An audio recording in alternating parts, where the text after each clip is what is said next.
అందరూ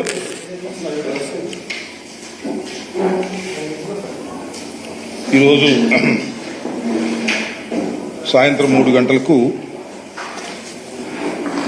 రాష్ట్ర ముఖ్యమంత్రి గారు నారా చంద్రబాబు నాయుడు గారు శ్వేతపత్రం పేరుతో పోలవరం గురించి ఒక సుదీర్ఘమైనటువంటి ఉపన్యాసం ఎక్స్ప్లెనేషను ఇవ్వటం జరిగింది. దాంతో పాటుగా ఆయన జగన్మోహన్ రెడ్డి గారిని వ్యక్తిగతంగా హననం చేయాలనేటువంటి పరుష పదజాలాలు చాలా విరివిగా వాడేటటువంటి ప్రయత్నం చేశారు.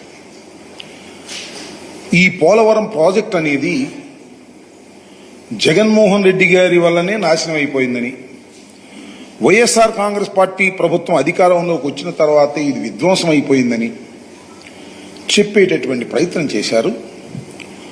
దానికి సమాధానం చెప్పవలసినటువంటి బాధ్యత వైఎస్ఆర్ కాంగ్రెస్ పార్టీ తరపున, ముఖ్యంగా 2 సంవత్సరాల పైచిలకు ఇరిగేషన్ మంత్రిగా చేసిన నా పైన, పార్టీ పైన ఉన్నదని భావిస్తూ దానికి కొన్ని సమాధానాలు చెప్పేటటువంటి ప్రయత్నం నేను చేయదలుచుకున్నా.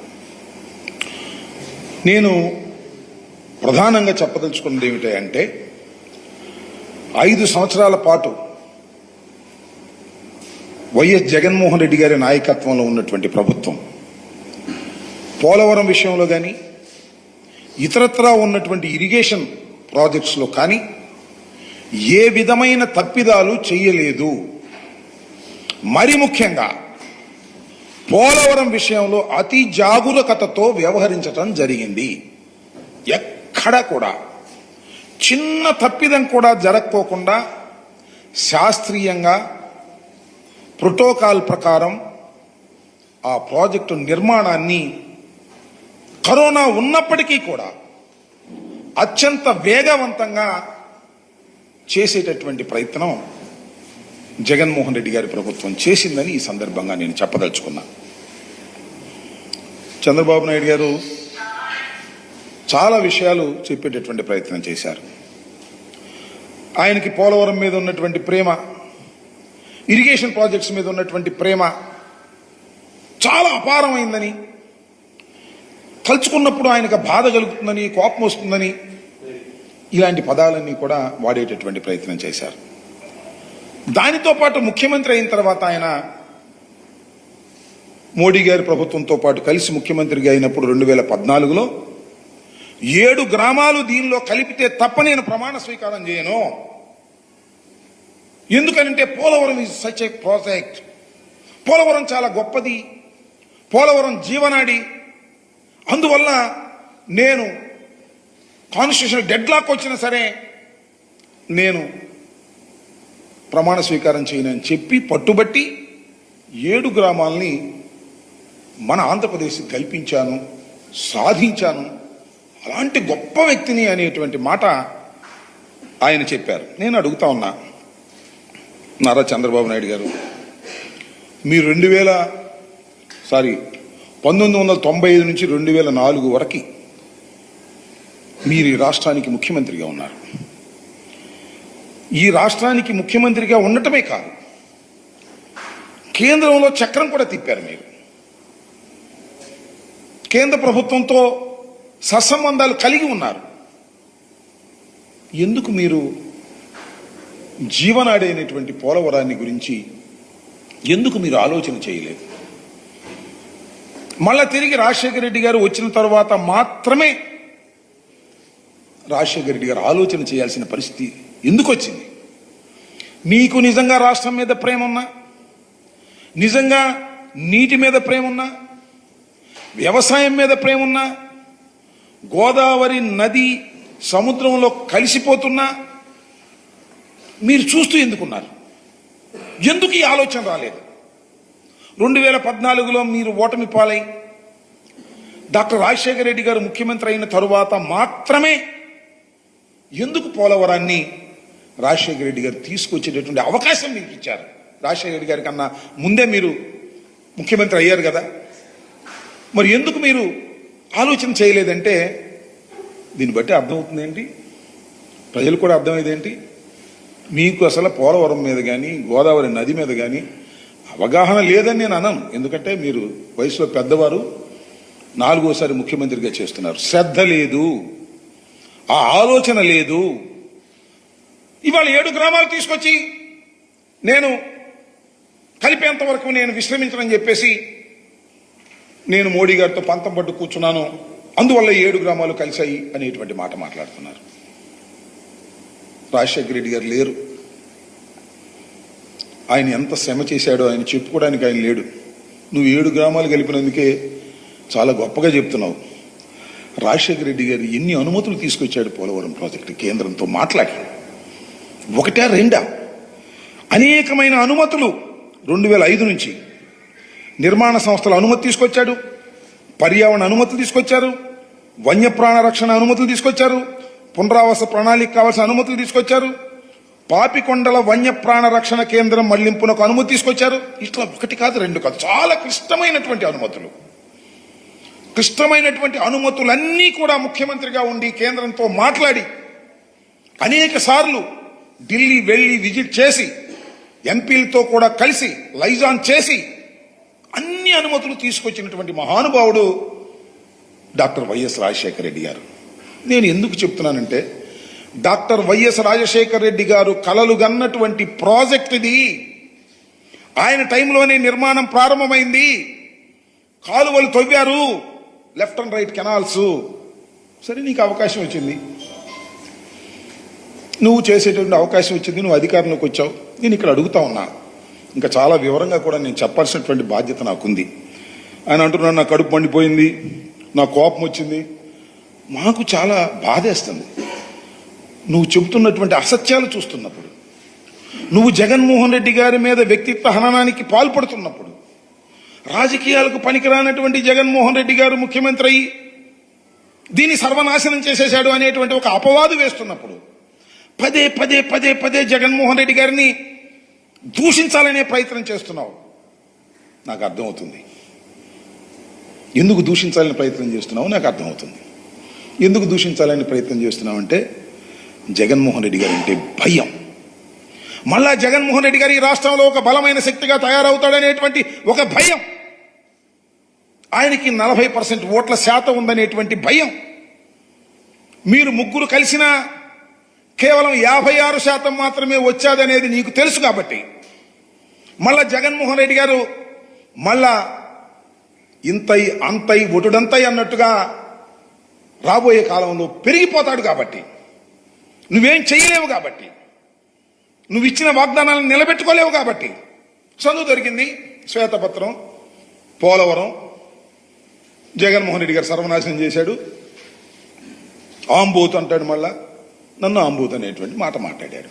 నన్నే అనుకుంటున్నా మరి, ఎందుకంటే ఒక అనేవాడు కదా. నీకు ముఖ్యమంత్రి అయ్యారు కానీ ఇంకా గౌరవం పెరగాల్సింది, ఇంకా అహం పెరిగినట్టుగా ఉంది. పట్టుకొని ఆంబోతు అనేటువంటి కార్యక్రమం చాలా విజువల్స్ కూడా వేశారు.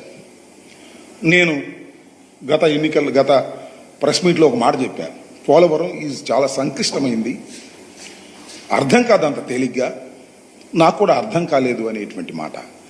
ఎస్, దానికి ఇప్పటికీ కట్టుబడి ఉన్నాను. చంద్రబాబు నాయుడు గారు అదేసి ఆనందపడుతున్నావు, నవ్వుతున్నావు, అందుకని కామెంట్ చేస్తున్నాను నేను. అదేసి నువ్వు నవ్వుతున్నావు, అది విజువల్ వేసి రాంబాబు గారి అన్నాడని నవ్వి చూడు ఎగతాళి అయిపోయింది. ఎగతాళి కాదు, it is very very complicated project. అది అంత తేలిగ్గా అర్థం కాదు, నాకు అర్థం కాలేదు. తర్వాత అర్థం చేసుకున్నాను, అర్థం చేసుకున్న తర్వాత నిర్ణయాలు తీసుకున్నాను. I have studied a lot. 2 సంవత్సరాల కాలంలో నాకు వచ్చినటువంటి అవకాశంలో చాలా స్టడీ చేసి ఒక నిర్ణయానికి వచ్చినటువంటి వ్యక్తిని అని చెప్పడం కోసం చెప్పినటువంటి మాటని మీరు వేసుకుని ఆనందపడేటువంటి కార్యక్రమం చేస్తున్నారు. జగన్మోహన్ రెడ్డి గారిది కూడా వేసి ఇదిగో పూర్తి చేస్తా అన్నాడు, చేయలేదు, చూడండి అని నవ్వుతున్నావు.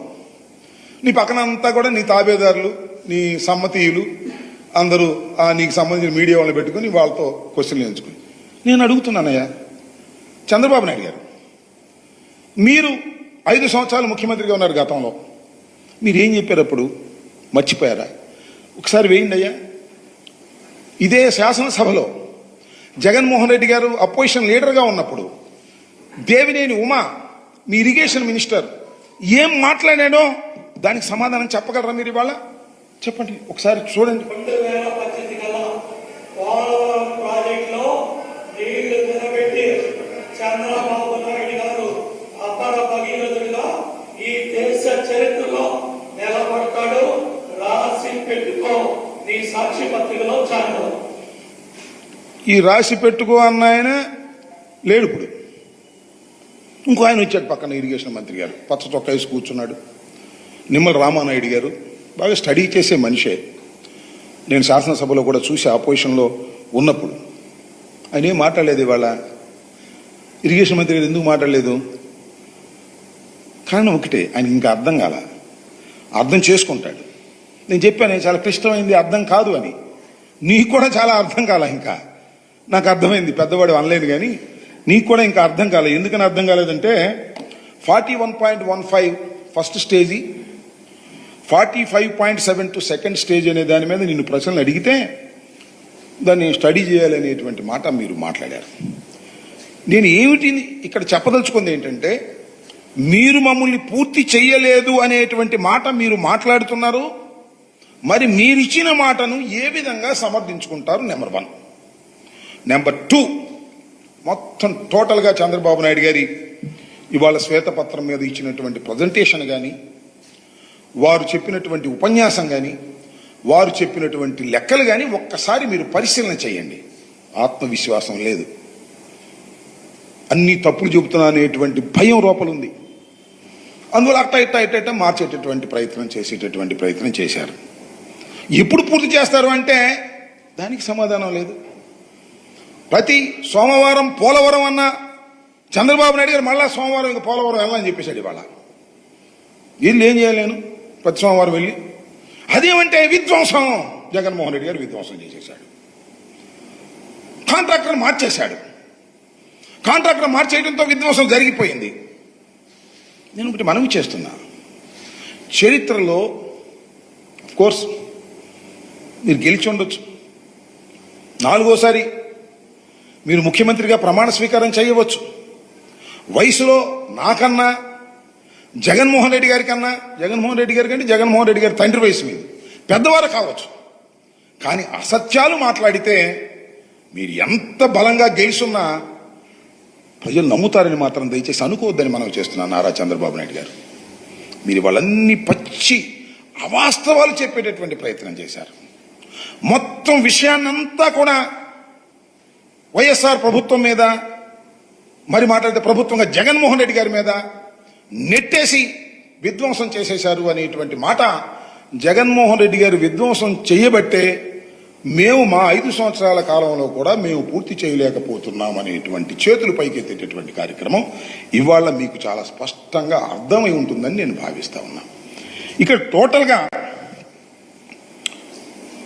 ఇక్కడ గమనించవలసినటువంటి అంశం ఏమిటంటే, ఎందుకు ఆలస్యం అవుతుంది? ఎస్, నేనే చెప్పానే, నేను అర్థం చేసుకున్నాను. ముందు అర్థం కాలేదు, అర్థం చేసుకున్నాను. అర్థం చేసుకుని జగన్మోహన్ రెడ్డి గారి దగ్గరికి వెళ్ళి ఇది ఆలస్యం అవుతుందని చెప్పాను. తర్వాత నేను కూడా చెప్పాను. కారణం ఏంటి? మీరు చేసిన తప్పిదాల వల్లనే ఇవాళ ఈ ప్రాజెక్టు సర్వనాశనం అయ్యింది అని ఖచ్చితంగా నిరూపించగలనని మనవి చేస్తున్నాను. మా మీద నెట్టేయటం కాదు, ఇవాళ మీరు అధికారంలో ఉన్నారని. ఖచ్చితంగా మీరు చేసినటువంటి తప్పిదాల వలన, ప్రోటోకాల్ మీరు ప్రారంభించకపోవడం వలన, ప్రయత్నం చేయకపోవడం వలన, ముందు కట్టవలసింది వెనక కట్టవలసింది ముందు కట్టడం వలన ఇవాళ ఈ పరిస్థితి ఏర్పడింది. ఎవరన్నా నిపుణుల్ని కనుక్కోండి, మీ దగ్గర నిపుణులు ఉన్నారు కనుక్కోండి. రహస్యంగా పిలిచి డైరెక్ట్గా అడగరు. కానీ నారాయణ రెడ్డి గారని ఆయన ఈఎన్సీ ఉన్నాడు, వెంకటేశ్వరరావు గారని సలహాదారుడు ఉన్నాడు, వాళ్ళిద్దరికి బాగా తెలుసు. వాళ్ళని పిలిచి అడగండి గదిలోకి. అయ్యా ఏంటి అసలు వాస్తవం ఏంటి చెప్పండి అని అడగండి. మీకు చెప్పడానికి భయపడతారు వాళ్ళు, ఎందుకంటే మీరు 4వసారి ముఖ్యమంత్రిగా ఉన్నారు కాబట్టి. వాళ్ళని అడగండి, చెప్తారు ఎందుకు జరిగిందో, డయాఫ్రామ్ వాళ్ళు ఎందుకు కొట్టుకుపోయిందో. It's a very simple issue. మేమేమీ చేయలేదు, కాలయాపన చేశాం. నేను మనవి చేస్తున్నాను, మేము అద్భుతమైన పురోభివృద్ధిని పురోగతిని ఈ 5 సంవత్సరాల కాలంలో అనిల్ గారు ఉన్నప్పుడు కానీ నేనున్నప్పుడు కానీ పురోభివృద్ధిని తీసుకొచ్చినటువంటి వ్యక్తులమని కూడా మనం చిత్తశుద్ధిగా డాక్టర్ వైఎస్ రాజశేఖర రెడ్డి గారు కలలు కన్నటువంటి ఈ ప్రాజెక్టుని పూర్తి చేయాలనే తపనతో పనిచేశాం తప్ప బిల్లులు చేసుకుని డబ్బులు కాజేయాలని పనిచేయలేదు. గుర్తుపెట్టుకోండి. నేను కొన్ని ప్రశ్నలు అంతకు ముందు అడిగాను, ఇప్పుడు కూడా అడుగుతాను. ఇవాళ కాకపోతే ఏంట్లే ఆ రాంబాబు ఆంబోతు వాడికి చెప్పేది అనుకోకుండా చెప్పే ప్రయత్నం చేయండి. మీ చిత్తశుద్ధిని పరిశీలించుకోండి. నారా చంద్రబాబు నాయుడు గారు, నేను ఒకటే అడుగుతా ఉన్నా ఇవాళ, ఇంకా చూపిస్తాను మీకు కావాలిస్తే. అయ్యా చంద్రబాబు నాయుడు గారు, రాష్ట్రం విడిపోయింది, దురదృష్టం. హైదరాబాద్ లాంటి మహాపట్టణం మనకు రాలేదు. అందువల్ల కేంద్రంలో ఉన్నట్టు కాంగ్రెస్ ప్రభుత్వం ఏం చేసింది? పోలవరం అనేది జీవనాడి రాజశేఖర రెడ్డి గారు ప్రారంభించారు. రాజశేఖర రెడ్డి గారు ప్రారంభించినప్పుడు దాని కేవలం అదేదో సింపుల్గా 2,000 కోట్లు 3,000 కోట్లతో అయిపోయేది. ఇప్పుడు పెరిగింది. కాబట్టి ఈ ప్రాజెక్టును ఒక రాష్ట్ర ప్రభుత్వం పూర్తి చేయలేదు కాబట్టి వారికి ఒక తాయిలం ఇద్దాం అని, ఇది జాతీయ ప్రాజెక్ట్, కేంద్ర ప్రభుత్వమే ప్రతి పైసా ఇచ్చి పూర్తి చేసి మీకు ఇస్తుంది అని విభజన చట్టంలో పెట్టారు. అవునా కాదా చెప్పండి. ఇది అంటే ఏమిటి ఈ ప్రాజెక్టు? పోలవరం అనేటువంటి ఒక అద్భుతమైన ప్రాజెక్ట్ తెలుగు రాష్ట్రానికి, ముఖ్యంగా ఆంధ్రప్రదేశ్కి జీవనాడి లాంటి ప్రాజెక్ట్ పూర్తి చేసేటటువంటి బాధ్యత ఎవరిది? ప్రతి పైసా కేంద్రానిది. పునరావాసం కానీ, రీహాబిలిటేషన్ కానీ, వాటర్ కాంపోనెంట్ కానీ, విద్యుత్ కాంపోనెంట్ కానీ ప్రతిదీ కూడా కేంద్ర ప్రభుత్వమే చేసి ఇవ్వాలి. ఇది కదా చట్టం. అవునా కదా? ఎందుకు మనం కట్టాల్సి వచ్చిందబ్బా? చంద్రబాబు నాయుడు గారు 2014లో మీరు ముఖ్యమంత్రిగా ప్రమాణ స్వీకారం చేశారు. 7 గ్రామాలు కలపకపోతే నేను ప్రమాణ స్వీకారం చేయను అన్నారు. కలిపారు. 14 నుంచి 17 వరకు అసలు ఎందుకు ఈ నిర్మాణంలో ముందుకెళ్ళలేదు? 16 తర్వాత ఎందుకు ముందుకెళ్లారు?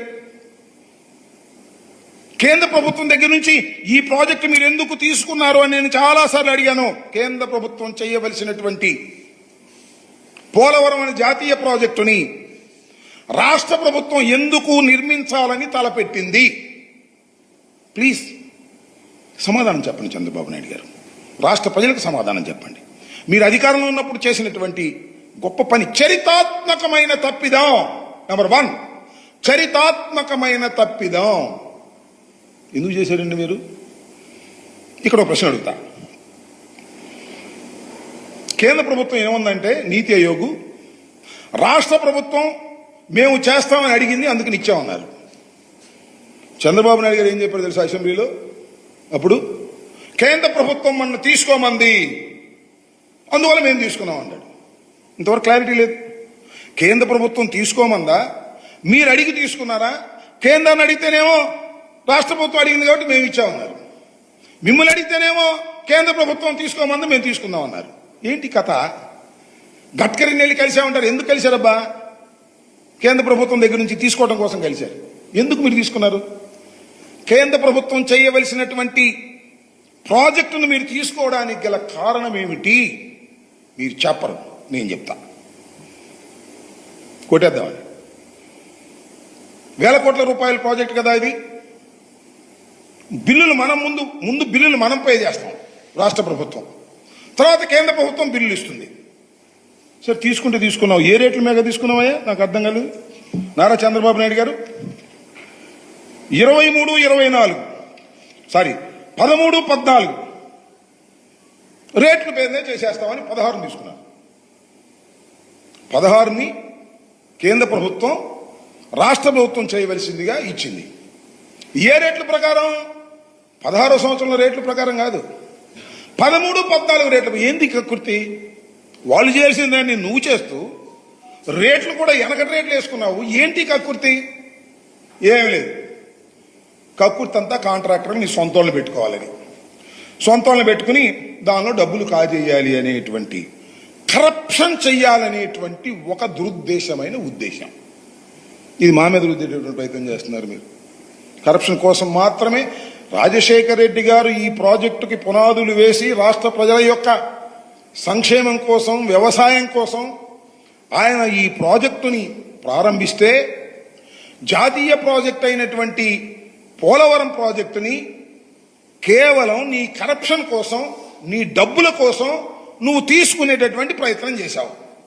టాల్స్టాయ్ మొట్టమొదటి కాంట్రాక్టర్ కాంగ్రెస్ ప్రభుత్వంలో ఇచ్చారు, వాళ్ళ దగ్గర తీసుకున్నావు. అది చిత్రమైన విషయం అంటే నాకు ఎవ్వరికీ అర్థం కానిటువంటి అంశం, చాలా గొప్ప అంశం. అది ఏమిటంటే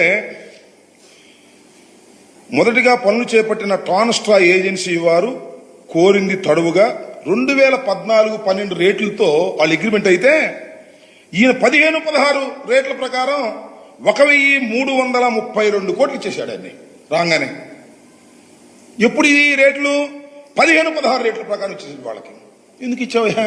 వాళ్ళేమి అగ్రి అయిందేమో 11-12 రేట్ల ప్రకారం ఈపీసీకి అగ్రిమెంట్ అయితే నువ్వు ఎన్హాన్స్ చేసేసి 15-16 రేట్లకి ఇచ్చావంటే సింపుల్ కదా, అర్థం లేదా? ఎవరికైనా అర్థం అయిపోతుంది.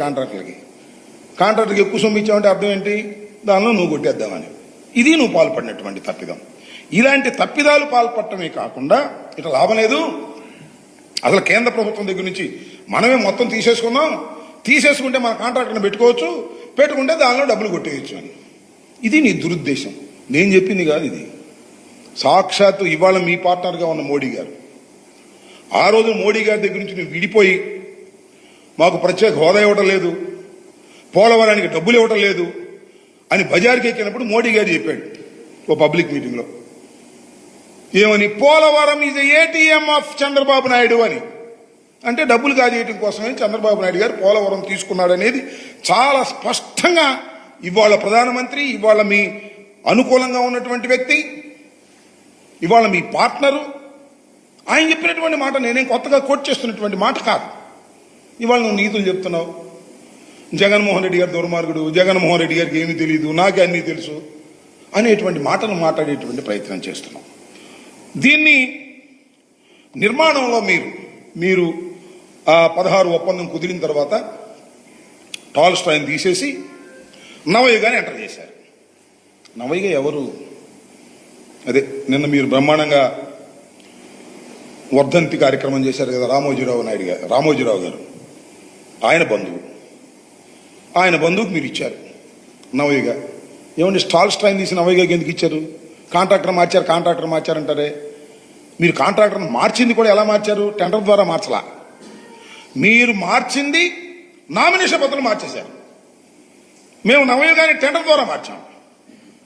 నవయుగ టాల్స్టాయ్ దగ్గర నుంచి నవయుగాకు మార్చి నవయుగాన్ని జేబు సంస్థగా పెట్టుకొని డబ్బులు నువ్వు కాజేసే ప్రయత్నం చేస్తున్నావు. కాబట్టి మేము వచ్చిన తర్వాత ఈ నవయుగాతో ప్రాబ్లం ఉంటుంది అనే ఉద్దేశంతో మేము టెండర్కి పోయాం.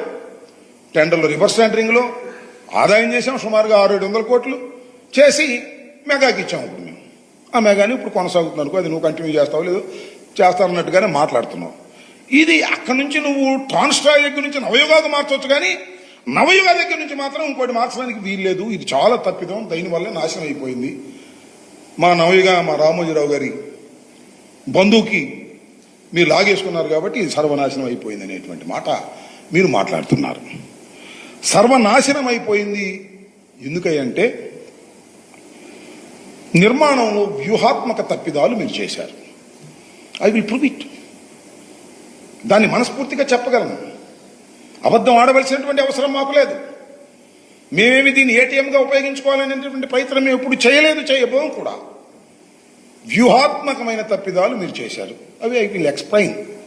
అయితే మేమేం చేయలేదు, ఓ చేతులు కట్టు కూర్చున్నాం 4 సంవత్సరాలు అనేటువంటి మాట మాట్లాడుతున్నారు. పైగా మాకు 2 సంవత్సరాలు కరోనా అయినా వడివడిగా పనులు చేసే కార్యక్రమం చేశాం. ఇవాళ నేను మీకు కొన్ని అర్థమయ్యే విధంగా, సామాన్యులకు కూడా అర్థమయ్యే విధంగా కొన్ని పిక్చర్స్ ఇక్కడ చూపిస్తాను. మీరు దయచేసి చూడవలసిందిగా కోరుతున్నాను.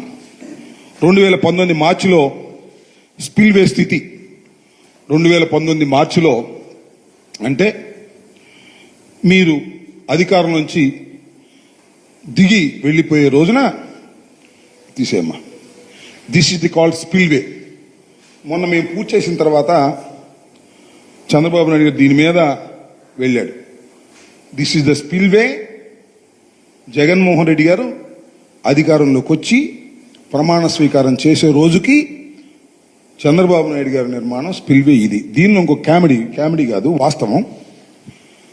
అదేంటి 32,315 ఏం మీటర్సు వేసి ఇక్కడ కాంక్రీట్ వేసి మేము గిన్నీస్ బుక్ రికార్డు సాధించామని చెప్తున్నారు. మీరు చూశారు కదా, ఇందాక కూడా చంద్రబాబు నాయుడు గారు చెప్పారు, రోజు చెప్తా ఉంటారు. ఆ కాంక్రీట్ ఏమీ లేదు. ఈ స్పిల్వే ఎలాగే ఉంది, ఇది ఇక్కడ నుంచి ఇక్కడ దాకా కాంక్రీట్ వేసారు. క్యూబిక్ మీటర్స్ ఎన్ని? 32,315 క్యూబిక్. పెద్ద టెక్నికల్ గా పెద్ద ఏమైనా తీసుకురావడం, మట్టితో వేసేయడం అంతే. టక ఇంజన్లు పెట్టేసారు, టక వేసేసి గిన్నీస్ బుక్ రికార్డ్ అని బిల్ చేసేసుకున్నారు. It's not a critical work. Critical work అంటే ఇక్కడ నుంచి పైది. ఇది వేసేసి ఏది ముందు వాటర్ పడితే ఆ గుంటలు పడుకోకుండా ఉండేందుకు పెద్ద కాంక్రీట్ ప్రతి స్పిల్వే ముందు వేస్తారు. దాన్ని 32,315 క్యూబిక్ మీటర్స్ ఒక్క రోజుతో ఒక్కసారిగా వేసి గిన్నీస్ బుక్ రికార్డు సాధించామని చెప్పుకునేటువంటి ప్రయత్నం చేస్తున్నారు. ఇది మీరు ఆ రోజున ఇది నది డైవర్షన్, ఇంకా డైవర్షన్ కంప్లీట్ కాలా. చూశారుగా ఎట్లా ఉందో నది. నెక్స్ట్ మేము 19 మీరిస్తే మేము సుమారుగా ఇది మొత్తం పూర్తి చేశాం. ఏమంటే ఆ బొమ్మకి తేడా చూశారుగా చంద్రబాబు నాయుడు గారు. చూడండి ప్లీజ్, ప్రజలు కూడా చూడండి. వాళ్ళు 72%, 73% అయితే మేమేమి చేయలేదంట. 4.5 చూడండి ఎంత క్లియర్గా మేము చేసాము. ఇవన్నీ ఎలా నిర్మాణం చేసాము. నది డైవర్షన్ అయిపోయింది. ఇంకో ఫోటో చూపుతుందమ్మా. నెక్స్ట్ ఇదిగో, this is the total this is the approach channel, this is the spin channel, spillway, this the spill channel. ఆ తర్వాత మరో ఇంకొక ఛానల్ ఉంది. ఇది ఇక్కడ మీ అందరికీ నేను చాలా వివరంగా ఇక్కడ వివరించేటటువంటి ప్రయత్నం చేస్తాను. కొద్దిగా క్రిటికల్, ఇది అర్థం చేసుకోవాలి అందరూ కూడా. చంద్రబాబు నాయుడు గారు ఇక్కడే చాలా పెద్ద తప్పిదం చేశారు ఆయన ప్రభుత్వంలో. దానివల్లనే ఇవాళ ఇలాంటి ఇబ్బందులన్నీ కూడా వచ్చాయి. ఇవాళ చంద్రబాబు నాయుడు గారు కూడా నా హయాంలో నేను పూర్తి చేయగలుగుతాను అని గుండె మీద చేయి వేసుకునే పరిస్థితి లేదు. ప్రతి సోమవారం వెళ్ళి నేను అక్కడ రివ్యూ చేస్తాననే పరిస్థితి కూడా లేదు. దానికి కారణం వైఎస్ఆర్ ప్రభుత్వం 5 సంవత్సరాలు కాదు, జగన్మోహన్ రెడ్డి గారు అంతకంటే కాదు. దానికి కారణం తెలుగుదేశం ప్రభుత్వం ఉన్నప్పుడు వారు చేసినటువంటి వ్యూహాత్మక తప్పిదాల వలన ఇవాళ ఈ పరిస్థితి ఏర్పడిందని నేను మనవి చేస్తున్నాను. మీరు ఇక్కడ చూసినట్లయితే ఈ ఈసీఆర్ఎఫ్ డ్యామ్ కింద డయాఫ్రమ్ వాల్ ఉంటుంది. Diaphragm wall, this is called coffer dam, ఎగువ coffer dam. This is called దిగువ కాఫర్ డ్యామ్. ఇది స్పిల్వే. ఇంకోసారి వెనక్కి వెళ్ళే మళ్ళీ వద్దు, మళ్ళీ వెనక్కి కాదు, ముందుకురా. నెక్స్ట్ ఇది ఒకసారి చూసినట్లయితే ఇది నది డైవర్షన్ కాకముందు, అదే ఇందాక చూపించిన దాని మీద వరద వస్తే ఈ రకంగా ఉంది. నీళ్ళు ఇటు నుంచి ప్రవహించే పరిస్థితి లేదు, అంతా దెబ్బలుగా ఉంది. చూశారు కదా, నది డైవర్షన్ కంప్లీట్ కావాలి. ఇంకా ఇదంతా తవ్వాలి, నది తవ్వాలంటే. నెక్స్ట్ ఇది చూడండి. ఇప్పుడు ఎప్పుడైతే స్పిల్వే కంప్లీట్ కాలేదో, ఎప్పుడైతే నది డైవర్ట్ కాలేదో, డైవర్షన్ అంటే ముందు అప్రోచ్ ఛానల్, తర్వాత స్పిల్ ఛానల్, తర్వాత మరొక ఛానల్, ఈ 3 చేసిన తర్వాత వెళ్ళాలి. This is upper coffer dam. ఆ నది ఎప్పుడైతే వరద వచ్చిందో, వరద వచ్చినప్పుడు ఒకసారి వెనక్కి వెళ్ళమ్మ, కొద్దిగా వెనక్కి, ఇంకొద్దిగా వెనక్కి. నది ఇది కంప్లీట్ కాలేదు కాబట్టి, ఇది కంప్లీట్ అయిపోతే ఓకే. ఇప్పుడు మేము గేట్లు పెట్టేశాం, మేము ఉన్నప్పుడే గేట్లు పెట్టాం. ఇప్పుడు నది డైవర్ట్ అయిపోతుంది. ఎంత వరద వచ్చినా సరే ఈ స్పిల్ ఛానల్ మీద, అప్రోచ్ ఛానల్ మీద, పైలట్ ఛానల్ గుండా వెళ్ళి నదిలో కలిసిపోతుంది మళ్ళా. ఇది అప్పటికి ఇది కంప్లీట్ కాలా. ఏ రకంగా ఉంది ఇందాక చూపించా కదా, ఆ రకంగా ఉంది. మళ్ళీ వెనక్రమ్మ, మళ్ళీ ముందుకురా, ఇంకా ముందుకురా. సో అప్పుడు అటు వెళ్ళకపోవటం వల్ల ఈ గ్యాప్ నుంచి నీరు వచ్చింది. నీరు వచ్చేసి ఇక్కడ ఉన్నటువంటి డయాఫ్రమ్ వాల్, వాళ్ళు డయాఫ్రమ్ వాల్ వేసేశారు. ఆ డయాఫ్రమ్ వాల్ దెబ్బతింది. ఇది అసలు విషయం. మీరు ఇవి పూడ్చకపోవడం వలనే, ఇది పూడ్చకపోవడం వలనే డయాఫ్రమ్ వాల్ దెబ్బతింది. ఇది జగన్మోహన్ రెడ్డి గారు చేసిన తప్పిదం, మూర్ఖత్వం అనేటువంటి మాట చంద్రబాబు నాయుడు గారు మాట్లాడారు. ఇక్కడ మీరందరూ గమనించాల్సింది, చంద్రబాబు నాయుడు గారికి తెలిసే చెప్పారులే, అక్కడ అందరూ కూడా ఉన్నారు కదా, నేను ఎవరు తెలిసిన ఎక్స్పర్ట్స్ అందరూ ఉన్నారు అక్కడ, చీఫ్ ఇంజనీర్లు ఏఎన్సీలు అందరూ ఉన్నారు. తెలిసి చెప్పినటువంటి తప్పిదం. ఈ రెండు పూడిస్తే ఏమవుతుంది? నది డైవర్ట్ కానప్పుడు నదిలో నీళ్లు ఎగదన్నుతాయి. నదిలో నీళ్లు ఎగదన్నితే, నేను గతంలో చెప్పాను, ఇప్పుడు చెబుతున్నాను, ఈ నది పై భాగంలో 54 గ్రామాలు ఉన్నాయి. నది ఎగదంటే మొత్తం మునిగిపోతాయి. గ్రామాలు మునిగిపోతాయి. గ్రామాలు కొట్టుకుపోతాయి. హ్యూమన్ లాస్ జరుగుతుంది. అందువలనే ఈ గ్యాప్ లైట్ పెట్టారు. దీని అప్పుడు పొమ్మని మమ్మల్ని పోవడమంటాడు. ఎప్పుడు పుడుస్తాం మేము?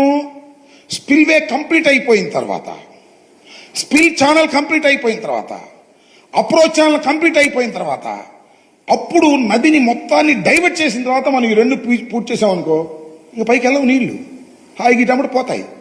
కమాన్ ఇప్పుడు మళ్ళా వెనకనమ్మా, ఇదిగో ఇది ఇప్పుడు ఇది అయిపోయింది కదా, ఇక్కడ గేట్లు కూడా పెట్టేశాం. గేట్లు పెట్టామంటే మళ్ళీ గుర్తొచ్చింది, ఇంకొద్దిగా ముందుకురా, ఇంకా అంటే ఇందాక ఇంకా అదట కదా వెనక్కి, ఇంకొద్దిగా ఇది చూడండి. ఇది చంద్రబాబు నాయుడు గారు చూశారుగా, గేటు పెట్టాడు. గేటు కాదు, రేకు.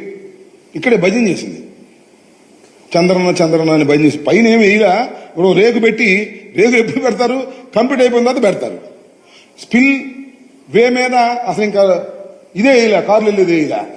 ఇక రేకు పెట్టేసి భజన చేసేసి పేపర్లు వేస్తారు. ఈనాడులోనూ ఆంధ్రప్రదేశ్ వేసి అద్భుతం అమోఘం అని భజన చేశారు. ఏమిటిది? ఎన్ని ఊరికిన భజన చేసే కార్యక్రమం తప్ప మేము ఇది పూర్తి చేసాం.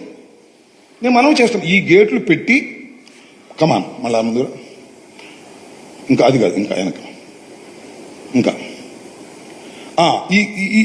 ఇవన్నీ గేట్లు పెట్టేసిన తర్వాత ఇవి పూడ్చాలి.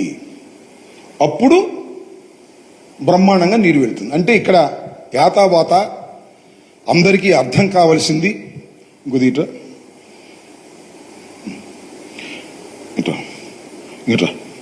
ఇంకెనక యాతావాత అందరికీ అర్థం కావాల్సింది ఏమిటంటే కామన్ సెన్స్ పాయింట్, లోతుగా ఆలోచిస్తే అర్థమయ్యే పాయింట్, ప్రోటోకాల్ పాయింట్, వ్యూహాత్మకం అంటే ఏమిటి అంటే, ఫస్ట్ ఆఫ్ ఆల్ ఈ నదిని డైవర్ట్ చేయటం కంప్లీట్ అయిపోయిన తరువాత మాత్రమే, మరొకసారి చెప్తున్నా, ఈ నదిని కంప్లీట్ గా డైవర్ట్ చేయటం అయిపోయిన తర్వాత మాత్రమే, అంటే స్పిల్ ఛానల్, దాని దిగువనున్న ఇంకొక ఛానల్, అలాగే అప్రోచ్ ఛానల్, ఈ రెండు కూడా కంప్లీట్ చేసి, ఇది కూడా కంప్లీట్ చేసి నదిని డైవర్ట్ చేసి, ఇప్పుడు గేట్లు ఉన్నాయి చక్కగా నదిని డైవర్ట్ చేస్తున్నాం. 50 lakh క్యూసిక్ వాటర్ వస్తే అద్భుతంగా దీనిలో నుంచి రిలీజ్ చేసేటటువంటి పరిస్థితి ఉంటుంది, ఎగదన్నేటటువంటి పరిస్థితి ఉండదు. ఆ స్టేజ్కి వచ్చిన తర్వాత you have to start cofferdams. ఈ కాఫర్ డ్యాము అప్పుడు వేయాలి. అప్పుడు వేసి ఆ తరువాత ఇక్కడికి మధ్యన కాఫర్ డ్యాములు పూర్తయిన తరువాత ఈ భాగమంతా కూడా వర్కింగ్ ప్లేస్ అవుతున్న తరువాత అప్పుడు డయాఫ్రమ్ వాల్ వేయాలి.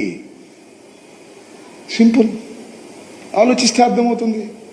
ఇది కంప్లీట్ కాలేదు, ఇది మొదలు సరిగా పెట్టలేదు, అక్కడ డయాఫ్రమ్ వాల్ వేసేశారు, కాఫర్ డ్యాములు వేసేశారు, బొక్కలు పెట్టారు, మమ్మల్ని పోడవమంటారు, కాంట్రాక్టర్ లేకపోవడం వల్ల పోడలేదంటారు. ఏమిటి ఇన్ని అబద్ధాలు? ఇంత టెక్నికల్ గా ఇంత క్లియర్ గా అర్థమవుతున్నప్పుడు ఎందుకు అబద్ధాలు ఆడుతున్నారు? నారా చంద్రబాబు నాయుడు గారు 4వ ముఖ్యమంత్రి అయిన మీరు, తప్పు కదా ఇదంతా? జగన్మోహన్ రెడ్డి గారి మీద రుద్దేస్తున్నారు. జగన్మోహన్ రెడ్డి గారు 5 సంవత్సరాలు ముఖ్యమంత్రిగా చేశారు. మీకన్నా చిత్తశుద్ధిగా ఆలోచించేటటువంటి వ్యక్తి, నీ కుమారుడు వయసున్న వ్యక్తి, ఆయన మీద నువ్వు బురద జల్లేటటువంటి కార్యక్రమం, ఆయన ఏదో చేయాలనే తాపత్రయం కనిపిస్తుంది తప్ప గోదావరి నీళ్లను మరలించి ఆంధ్ర రాష్ట్ర ప్రజలకు ఇవ్వాలనే తాపత్రయం నీకు ఏ క్వశ్చన్ కనపట్టలేదని మా బాధ, మా ఆవేదన, మాకు మంట. అంతకుమించి ఏమీ లేదు. మీ మీద మా కోపం మీద కూడా చెప్పండి. ఇలా ఈ కాఫర్ డ్యాములు ఇవన్నీ కూడా పూర్తి చేయకోకుండా వాళ్ళు వేసి మేము ఇన్ని చేసామే. నేను చెప్తున్నా ఇది మేము పూర్తి చేసాం, ఛాలెంజ్ చేసి చెప్తున్నా. ఇది మేము పూర్తి చేసాం, ఇది మేము పూర్తి చేసాం. అయితే ఇక్కడ ప్రాబ్లం ఏంటంటే డయాఫ్రమ్ వాల్ దెబ్బతిందని ఇంతవరకు కనుక్కోలేకపోయారు అన్నాడు.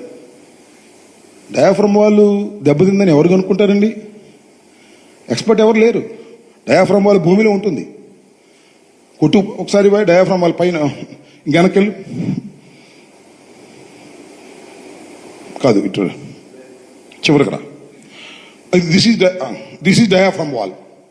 ఇది డయాఫ్రమ్ వాల్. ఇదిగో ఈ ముక్కలుగా దెబ్బతిన్నట్టు కనపడింది. ఇది ఇక్కడే పైకి కనపడుతుంది. పైకి కనపడితే దెబ్బతిందని ఎట్ట చెబుతాం? లోపల ఏం జరిగింది? చాలా 100 మీటర్లు, 200 మీటర్లు, 300 మీటర్లు ఎంత లోతుందో తెలియదు మనకి. దీన్ని ఎవరు చెప్పాలి? ప్రభుత్వం ఎవరు చెప్తారు? మనిషి చచ్చిపోతే మనిషి చచ్చిపోయాడని చెప్పలేము, డాక్టర్ చెప్పాలి. కాబట్టి దీని ఎక్స్పర్ట్స్ రావాలి. అందువల్ల NHPC national development power corporation వాళ్ళు వచ్చి వాళ్ళు ఏదో విద్యుత్ తరంగాలు పంపించి ఒక 6 నెలలు టెస్ట్ చేసి అప్పుడు చెప్పారు డయాఫ్రమ్ వాల్ దెబ్బతిందండి, పలానా పలానా పలానా పార్ట్లో దెబ్బతింది.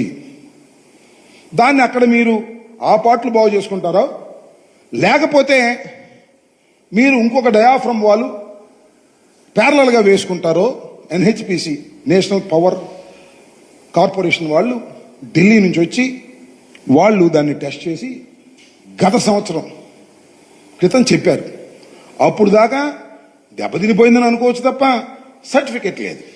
ఇది పరిస్థితి. ఇంకొక ప్రమాదకరమైన అంశం ఏంటంటే చంద్రబాబు నాయుడు గారు చేసినటువంటిది ఇంకొద్దిగా ఇంకా గరమ్మ సరే, ఇది మొత్తం ప్రాజెక్ట్ అనుకోండి. ఇదేమో diversion of the river, original river ఇది, డైవర్షన్ రివర్ ఇది, ఇది కాఫర్ డ్యాములు, ఇది డయాఫ్రమ్ వాల్. ఇది మీకు క్షుణ్ణంగా చూస్తే ఒకసారి అర్థమవుతుంది. నేను పదే చెప్తున్నా, సామాన్యులకు అంత తేలిగ్గా అర్థమయ్యేటటువంటి అంశం కాదు. ఫస్ట్ రమ్మ. సో ఇది టోటల్గా మేము చేసినటువంటి కార్యక్రమం. ఇక్కడ గైడ్ బండ్ అని ఒకటి వేసాం. అదేంటంటే అది మొన్న కుంగింది. సరే, అది పెద్ద ప్రమాదకరమైంది కాదు. డైవర్షన్ ఆఫ్ వాటర్ వస్తున్నప్పుడు దీని మీద లోడ్ పడకోకుండా ఒక గైడ్ బండ్ వేయమన్నారు. అది కూడా లేటెస్ట్గా మొన్న 2000 మేము అధికారంలోకి వచ్చిన తర్వాత చేయబడినటువంటి డిజైన్ అది. దాన్ని వేయటం జరిగిందనమాట. అదేదో కొద్దిగా కుంగింది, అదేం పెద్ద డేంజరస్ ఇష్యూ కాదు. ఇది టోటల్గా అందరూ అర్థం చేసుకోవాల్సినటువంటి అంశం. నేను మరొకసారి మనవి చేస్తున్నా, 5 సంవత్సరాల పాటు జగన్మోహన్ రెడ్డి గారు ఉన్నటువంటి ప్రభుత్వం పోలవరం విషయంలో కించిత్తు కూడా తప్పు చేయలేదు. తొందరగా పూర్తి చేయాలని తాపత్రయపడలేదు. ప్రోటోకాల్ ప్రకారం పూర్తి చేయాలని తాపత్రయపడింది. దాని ప్రకారమే క్రిటికల్ గా ఉన్నటువంటి పనులన్నీ కూడా వదిలేశారు తెలుగుదేశం పార్టీలో. ఎందుకంటే ఇదే ఇందాక చెప్పాను కదా, 32,315 క్యూబిక్ మీటర్లు వేసేసి డబ్బులు చేసేసుకోవటం. క్రిటికల్గా ఉన్నాయి చేయలేదు. మేము వచ్చిన తర్వాత క్రిటికల్గా ఉన్నాయన్నీ చేశాం. దానికి బిల్లులు పెద్దగా రాకపోయినా క్రిటికల్గా ఉన్నటువంటివన్నీ కూడా చేయటం జరిగిందనేది కూడా మనం చేస్తున్నాం. ఇంకొక అంశం ఏంటంటే, ఒకటి, ఈ 2 కాఫర్ డ్యాములు కూడా మా ప్రభుత్వం రాకముందే నిర్మాణం ప్రారంభించాడు చంద్రబాబు నాయుడు గారి టైంలో. వాటి గ్యారంటీ పీరియడ్ కేవలం 3 సంవత్సరాలు, లేదంటే 3.5 సంవత్సరాలు. ఇప్పుడు ఎన్నాళ్ళు అయిపోయింది? మేము 5 సంవత్సరాలు ఉన్నాం. అంతకుముందు 1 సంవత్సరం క్రితం ప్రారంభించారు, 6 సంవత్సరాలు అయిపోయింది. అందువల్ల సీపేజ్ విపరీతంగా వస్తుంది. దీనిలోకి సీపేజ్ వస్తుంది ఇటు నుంచి అటు నుంచి.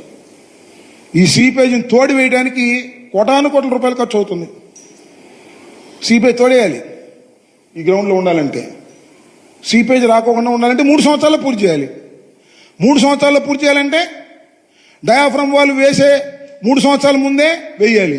వీళ్ళేమో అసలు ఈ స్పిల్వే కంప్లీట్ కాకుండానే డయాఫ్రమ్ వాల్ వేసేశారు, కాఫర్ డ్యాములు వేసేశారు. కాఫర్ డ్యాములో కొన్ని భాగాలు బొక్కలు పెట్టేశారు. ప్రోటోకాల్ అంతా కూడా భిన్నంగా చేశారు. వ్యూహాత్మకమైన తప్పిదాలన్నీ చంద్రబాబు నాయుడు గారు, దేవినేని ఉమ్మగారు చేసి మా మీద పెడితే ఏం ఉపయోగం చెప్పండి? ప్రజాధనాన్ని దుర్వినియోగం చేసింది మీరు తప్ప మేము కాదని ఈ సందర్భంగా నేను మనవి చేస్తున్నా. మా మీద మీరు జోకులు వేయచ్చు, నాకు అర్థం కాలేదంటే నవ్వుతున్నాడు చంద్రబాబు నాయుడు గారు.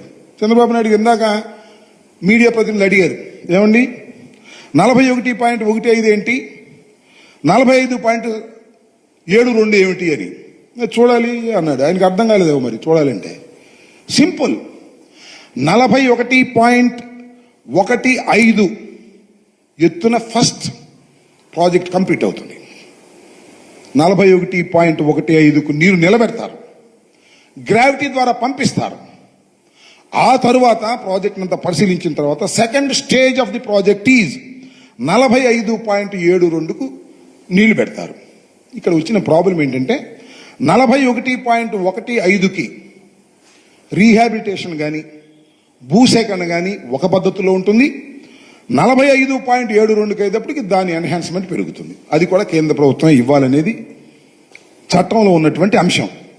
అది తీసుకురావాల్సింది కూడా చంద్రబాబు నాయుడు గారే. ఈ 2 స్టేజీల్లో మాత్రమే మేమున్నా, చంద్రబాబు ఉన్నా, మరొకళ్ళున్నా 41.15ని ఫస్ట్ ఫేజ్లోను 45.72ని సెకండ్ ఫేజ్లోను పూర్తి చేయడం జరుగుతుంది ప్రాజెక్టు. అది ఎన్ని సంవత్సరాలు పడుతుంది అనేది విషయాన్ని పక్కన పెడితే ఎవరున్నా అదే చేస్తారు. చంద్రబాబు నాయుడు గారు ఉన్నా, మేమున్నా. దాన్ని పోయినసారి మా మీద వ్యంగ్యంగా 41.15కే మీరు పరిమితం అయిపోయారు తెలంగాణకు భయపడి అనేటువంటి పిచ్చి మాటలు మాట్లాడేటటువంటి ప్రయత్నం తెలుగుదేశం వారు చేశారు. ఇది చాలా దురదృష్టకరమైనటువంటి పరిణామం.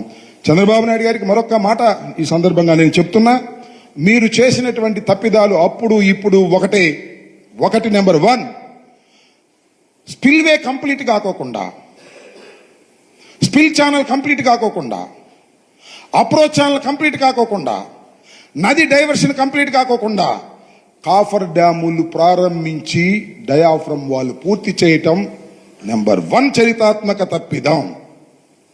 నెంబర్ 2, కేంద్ర ప్రభుత్వం చేయవలసినటువంటి ప్రాజెక్టుని తగుదునమ్మా అని నేను చేస్తానని, రాష్ట్ర ప్రభుత్వం సొమ్ము ముందు పెడతామని, తర్వాత మీరు ఇవ్వమని 13, 14 రేట్లతో 16వ సంవత్సరంలో మీరు అంగీకరించడం అనేది ద్రోహం, చరితాత్మకమైన తప్పిదం.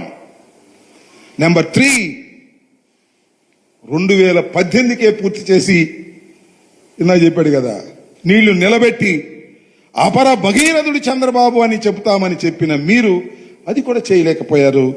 ఈ 3 తప్పిదాలు మా మీద రుద్దేటటువంటి ప్రయత్నం మీరు చేయటం దుర్మార్గం, అన్యాయం. నేను మనవి చేస్తున్నా, పోలవరం ప్రాజెక్టు పూర్తయి నీళ్లు గలగలమంటూ గోదావరి ప్రాంతంలోనే కాదు అన్ని ప్రాంతాల్లో ప్రవహిస్తే ముందు శాంతించేది రాజశేఖర రెడ్డి గారి ఆత్మ అని కూడా మనవి చేస్తున్నా. మీ ధోరణి చూస్తే మీ టైంలో మీరు పూర్తి చేసేటట్టు లేరు. మళ్ళా రాజశేఖర రెడ్డి కొడుకే దీన్ని ప్రారంభిస్తాడనేటువంటి నమ్మకం, విశ్వాసం నా గుండెల్లో ఉందని కూడా ఈ సందర్భంగా నేను చెప్తున్నాను.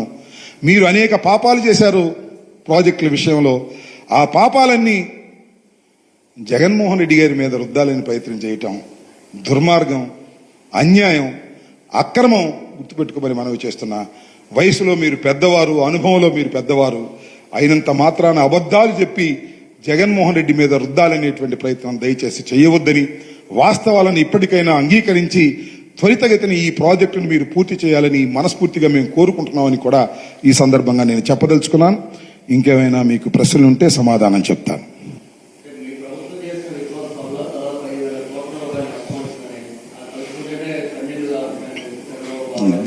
దానికి చెప్పాను కదా, ఇక ఆయన ఎన్ని నాటకాలైనా ఆడటానికి సిద్ధంగా ఉన్నాడు ఆయన. నేను దానికి అన్నిటి కూడా వివరంగా మీకు చెప్పాను. మేము ఏ విధమైన తప్పిదము జరగలేదు.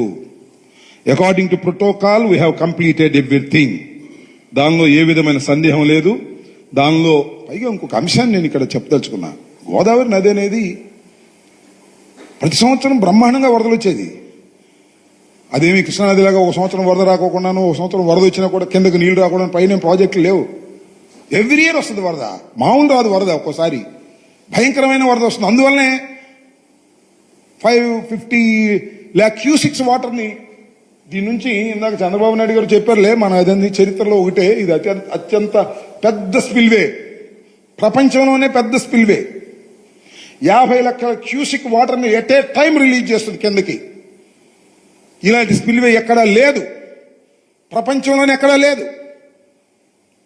వైవిధ్యం కలిగినటువంటి నది ప్రవహించవలసింది ఇటు, కానీ నది డైవర్ట్ చేసి ఈ రకంగా తీసుకొచ్చి ఇక్కడ స్పిల్వే కట్టడం జరిగింది. ఇది ఒక ప్రత్యేకమైనటువంటి పరిస్థితిలో జరిగింది అనేది చాలా క్లియర్గా చెప్పాను కదా. ఆయన చెప్పిందంతా ఇక అదంతా తెలిసిందే. ఈ స్పిల్వే గొప్పది, ఇది బ్రహ్మాండమైంది, బోలంతమంది పనిచేస్తుంది, ఇవన్నీ మామూలే. వైవిధ్యం కలిగిన ప్రాజెక్టు అనేక సార్లు చెప్పాం, ఇప్పుడు చెబుతున్నాం. దానిలో ఏ విధమైన సందేహం లేదు. మరొక్కసారి చెప్తున్నా, నాకు అర్థం కాలేదంటే ఎగతాళి చేస్తున్నారు ఆయన చంద్రబాబు నాయుడు గారు కూడా. మరి మంత్రిగా మీరు నిమ్మల రామానాయుడు గారికి ఇచ్చారు, మరి ఆయన పచ్చొక్క వేసి పక్కన కూర్చున్నాడు. ఆయన కూడా అర్థమయ్యేటట్టుగా చెప్పండి. నిజంగానే ఒకసారి అర్థం కాదు, 1-2 సార్లు విజిట్ చేస్తేనే అర్థమైంది. చంద్రబాబు నాయుడు గారు చెప్పగలిగాడు కొద్దిగా గొప్ప అంటే, అనేక సార్లు విజిట్ చేశాడు. సోమవారం వెళ్ళాడు కాబట్టి కొంత అర్థమై ఉంటుంది. అబద్ధాలన్నీ చెప్పేసి మా మీద రుద్దేటటువంటి ప్రయత్నం చేస్తున్నారు. ఇంకా జగన్మోహన్ రెడ్డి గారి గురించి ఇంకా డైవర్ట్ అయ్యి కూడా చాలా మాట్లాడాడు. ఏదో 924 మంది ఆయనకి రక్షణగా ఉండేవాళ్ళు పోలీసులు అని పచ్చి అబద్ధాలు అనేది మొన్న కూడా మా నాని గారు చెప్పాడు, బందర్ నాని గారు. ఇది ఊరిని సందు దొరికింది కదా అని చెప్పేసి జగన్మోహన్ రెడ్డి గారి మీద బురదల్లే కార్యక్రమం. అంటే జగన్మోహన్ రెడ్డి గారు అంటే ఎంత భయపడుతున్నావో దాన్ని బట్టి మేము కొలవచ్చని కూడా ఈ సందర్భంగా నేను మనవి చేస్తున్నాను.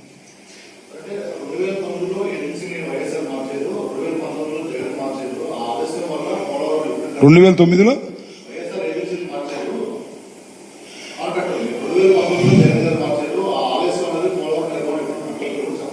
మరి చంద్రబాబు నాయుడు గారు కూడా మార్చారు కదా. టాల్స్టాయ్ నుంచి ఎందుకు వచ్చారు దీనికి, నవయుగాకి ఎందుకు మార్చారు చెప్పండి. ఆయన మారిస్తేనేమో అది రైటు. అది కూడా నేను ఇంకోటి మనవి చేస్తున్నా, ఆయన మార్చింది కూడా నామినేషన్ పద్ధతుల్లో మార్చాడు. మేము రివర్స్ టెండరింగ్లో మార్చాం, ఓపెన్గా మార్చబట్టే స్పిల్వే పూర్తిగా మార్చబట్టే డయాఫ్రమ్ వాళ్ళు కొట్టుకుపోయారు, మోకాలకి బోడిగుండికి పెట్టినట్టుగా.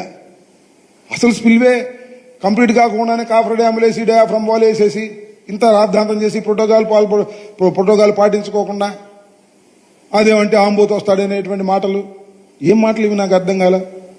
చిత్తశుద్ధిగా చెప్తున్నా, గుండె ధైర్యంతో చెప్తున్నా, ప్రోటోకాల్ భిన్నంగా ప్రవర్తించింది మీ ప్రభుత్వం, అందువల్లనే వాళ్ళ పోలవరం ఈ స్థితికి వచ్చింది. ఇది నమ్మండి ఆంధ్ర రాష్ట్ర ప్రజానీకం.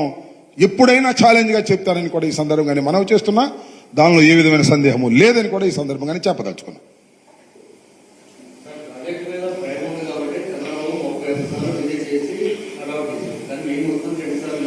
సరే, ఇవన్నీ ఇప్పుడు ఆ ప్రశ్నకి ఏం చెప్పాలి నేను రవీంద్ర?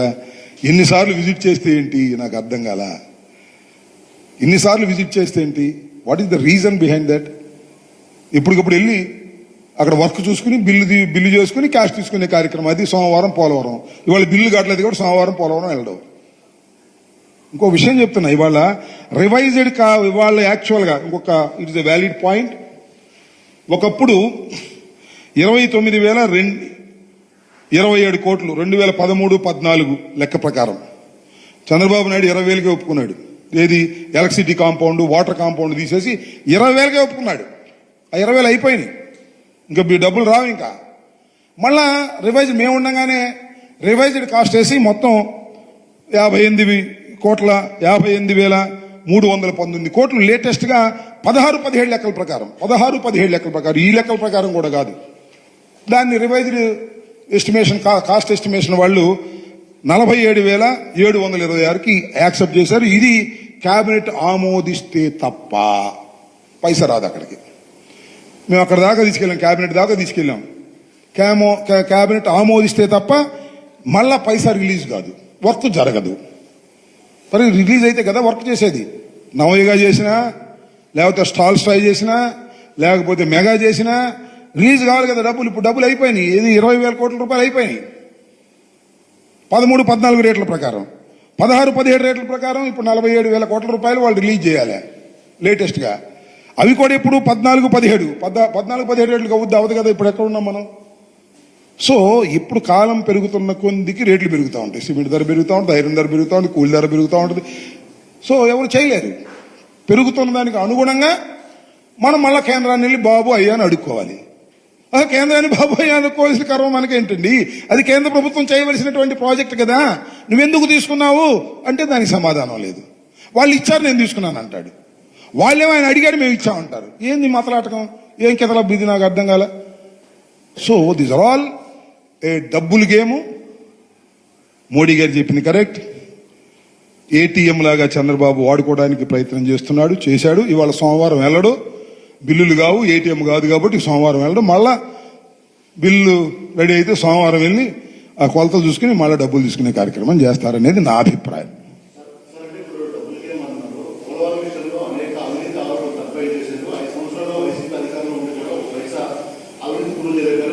ఇప్పుడు ఎవరి మీద చేశారు? చంద్రబాబు రోజు మమ్మల్ని అవినీతి అవినీతి అంటున్నాడు కదా, మా మీద నన్ను ప్రూవ్ చేశాడా? మనసుకు తెలిసింది ఏం జరుగుతుందో అందరికి అర్థమవుతాయి. ఎవరెవరిని ప్రూవ్ చేసేంతవరకు జగన్మోహన్ రెడ్డి గారు అవినీతిపరుడు, అహంకారి, ఇవన్నీ బోల్డని చెప్పాడు కదా, ఏం చేశారు అర్థం కాదా?